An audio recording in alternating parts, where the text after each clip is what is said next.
Hello everyone. Welcome back to English Weaver. I'm happy to have you here.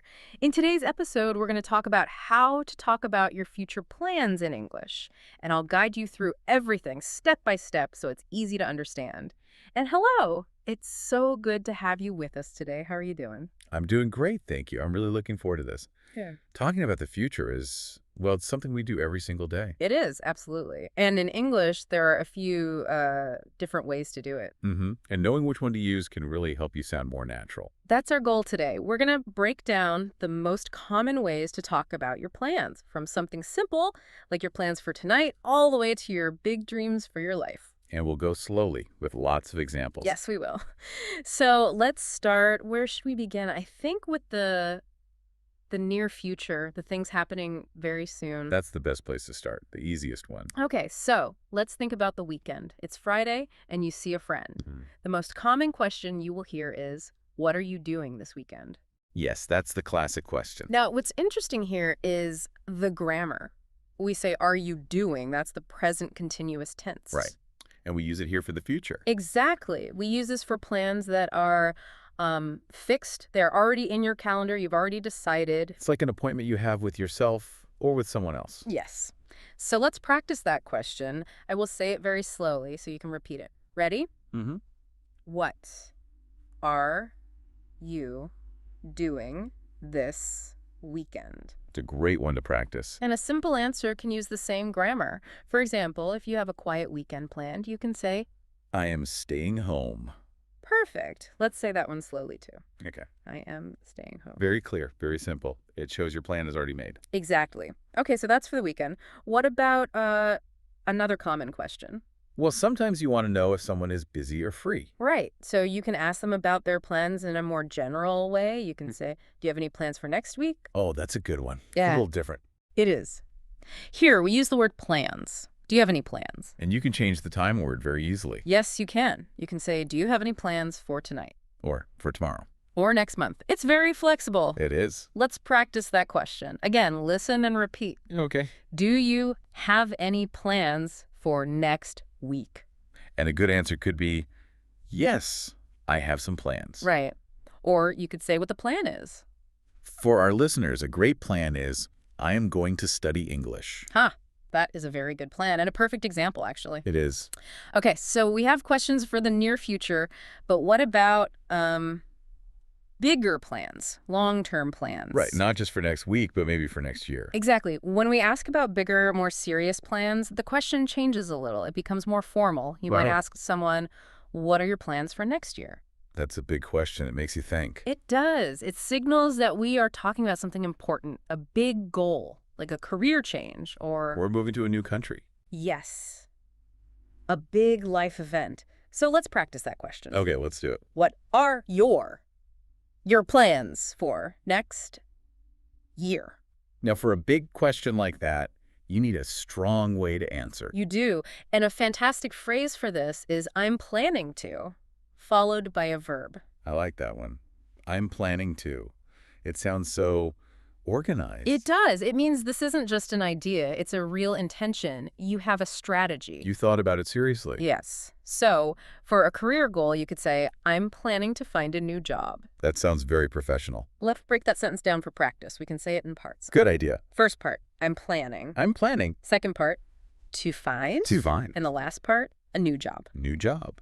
All together now, nice and slow. I'm planning to find a new job. It's a really useful sentence. Very useful.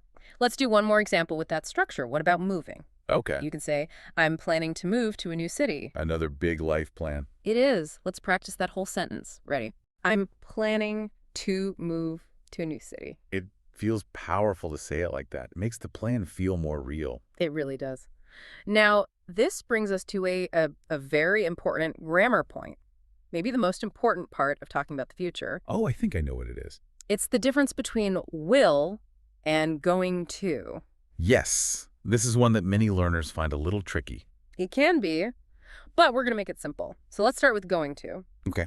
Going to. We use be going to for plans that we made before we speak. The decision was already made in the past. Right. It's a prior intention. You already thought about it and decided. Precisely. So for example, if I ask you, why are you taking that class? I could answer, I am going to learn how to code. Exactly. You decided to learn how to code before you started the class. The plan was already there. The decision is in the past, and the action is in the future. Perfect way to say it. Let's practice that answer. Okay. I am going to learn how to code. So going to is for a plan, a decision you already made. Yes. Now, what about will? How is that different? Will is more spontaneous. That is the perfect word for it. We use will for a decision we make right now.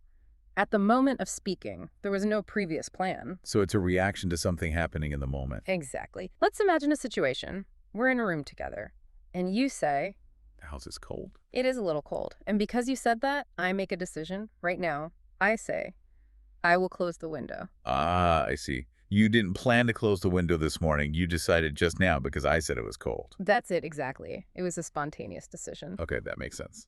So let's practice that spontaneous response. I'll say it slowly. I will close the window. Yes, that's it. Let's do it for repetition. I will close the window. So it's a quick decision.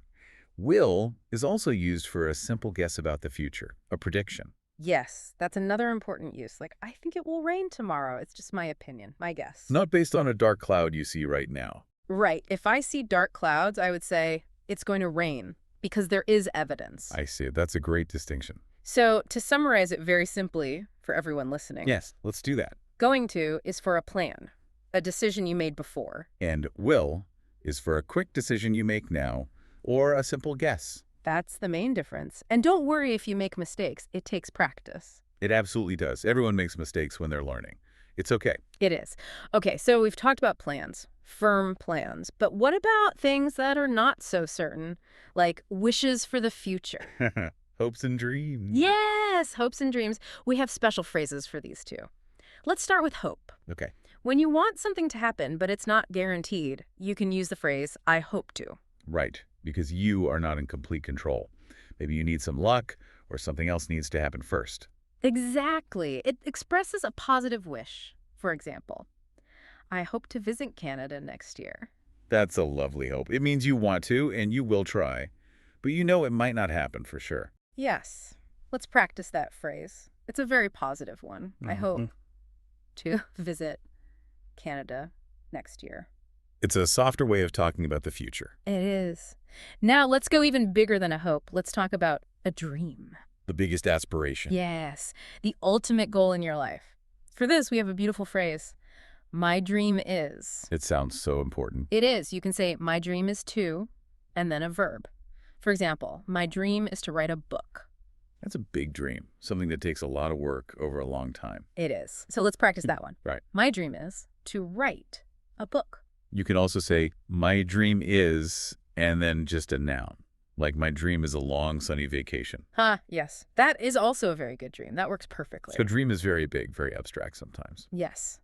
And if we want to make that dream more concrete, more specific, we can use another word. A goal. A goal, exactly. A goal is a specific target you are aiming for, something you can measure. So a dream might be to be healthy, but a goal would be to run a marathon. Perfect example. It's specific, and you know when you have achieved it. So you would say, my goal is to run a marathon. It's very focused. It is. Let's practice that final sentence for this section. Ready? Ready? My goal is to run a marathon. Great. So we have hopes, dreams, and goals. Different ways to talk about what we want for our future. You do. Okay, that was a lot of information. I think now is a perfect time for a short practice session. A review of everything. I like it. Okay, so for everyone listening, I am going to say a full sentence. I want you to listen and then repeat the sentence. You can also write it down if you want. Take your time and say it out loud. Exactly. Here is the first sentence. It uses going to, ready. I am going to learn 10 new English words today. That's a great goal for today. It is. Okay, now for the second sentence. This one uses will. Listen carefully. The weather looks nice. I think I will go for a walk. A spontaneous decision. Perfect. Yeah, yes. And now for the last one.